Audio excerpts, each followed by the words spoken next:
Alam ko pagod ka na. Ako rin, pagod. Tayong lahat napapagod. Pero ito yung kaibahan ng champion sa loser. Pareho silang napapagod. Pero ang champion kahit pagod na yan, tuloy pa rin. Ang loser, pag napagod, sumusuko. Kasi sa utak ng champion, wala na ako ibang choice.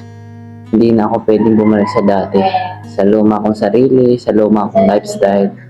Hindi na ako pwedeng maging yun ulit. Walang magsabing obligado ka maging successful, maging milyonaryo, tumulong sa pamilya mo o sa ibang tao. Walang moral obligation na umangat ka sa buhay. Pero kung pinili mong maging successful, kung pinili mong maging high achiever, dapat handa ka sa lahat ng pagsubok, sa pagod, sa sakit, sa hirap. Kasi yun ang presyo ng iyong mga pangarap.